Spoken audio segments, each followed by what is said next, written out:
1심 패소했다고요? 하지만 우리는 포기하지 않았습니다. 법정에서 치열한 공방을 벌인 끝에 2심에서 역전승을 거뒀습니다. 단순한 통행로 문제가 아닙니다. 주차장과 재산권이 걸린 싸움입니다. 1심에서 벽 쪽 통행로가 인정됐습니다. 하지만 2심에서 우리는 건물 쪽 통행로를 인정받으며 승소했습니다. 어떻게 역전승을 했을까요? 오늘 그 비결을 공개합니다. 이와 비슷한 문제를 겪고 계신가요? 끝까지 시청하시면 통행로 문제에서 승리하는 전략을 알게 됩니다. 구독과 좋아요 부탁드립니다.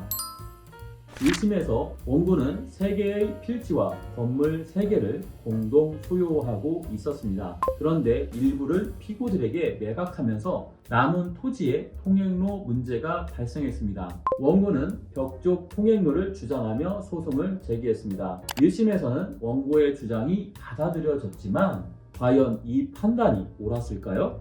벽 쪽 통행로를 인정하면 주차장을 사용할 수 없게 됩니다. 우리는 2심에서 이 점을 강력히 반박했고 결국 건물 쪽 통행로를 인정받았습니다. 원고 측 주장은 다음과 같습니다. 벽 쪽이 통행로로 적절하다라고 주장했습니다.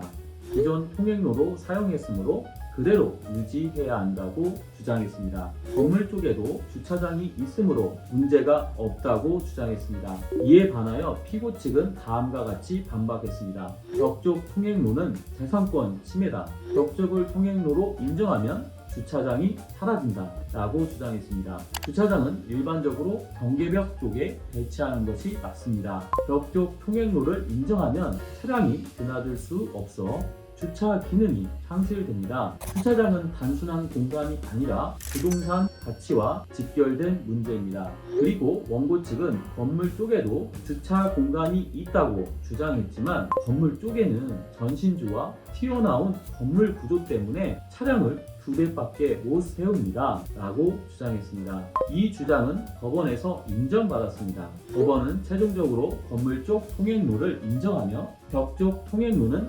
부적절하다고 판결했습니다. 우리는 2심에서 승리하기 위해 3가지 전략을 사용했습니다. 첫 번째, 측량 감정 신청입니다. 객관적인 데이터를 확보하게 되었습니다. 법원은 단순한 주장보다 객관적인 증거를 중요하게 생각합니다. 측량 감정을 통해 통행로의 실질적인 문제점을 입증했습니다. 두 번째, 토지 소유자의 피해 최소화 논리입니다. 법원은 항상 누가 더 큰 피해를 보는가를 고려합니다. 벽 쪽 통행로를 인정하면 피고 측의 피해가 크다는 점을 강하게 어필했습니다. 세 번째, 상대방 주장을 반박했습니다. 현실적인 주차 문제를 부각시켰습니다. 건물 쪽에 주차가 가능하다는 주장을 실제 공간을 분석하여 반박하였습니다. 전신주와 튀어나온 건물 때문에 실질적인 주차가 불가능하다는 점을 강조했습니다. 벽 쪽 통행로를 인정하면 주차장이 사라집니다. 이건 피고의 재산권을 심각하게 침해하는 일입니다. 이렇게 논리적으로 입증한 결과 법원은 2심에서 우리의 주장을 받아들였습니다. 통행로 문제, 단순한 길이 아니라 재산권의 문제입니다. 기존 통행로가 있다고 해서 무조건 유지되는 것은 아닙니다. 주차장 안전, 실질적인 사용 가능성을 따져서 결정됩니다. 객관적인 자료를 확보하면 법정에서 강력한 무기가 됩니다. 주의 토지 통행권 문제, 법정에서 어떻게 승리할 수 있을까요? 강력한 법정 논리와 증거가 있다면 유리한 통행로를 확보할 수 있습니다. 현재 통행로 문제로 고민하고 계신가요? 법률사무소 정금에서 상담 받아보세요. 무료 상담 신청 링크는 설명란에 확인하세요. 다음 영상에서 더 유익한 법률 정보를 전해드리겠습니다. 감사합니다.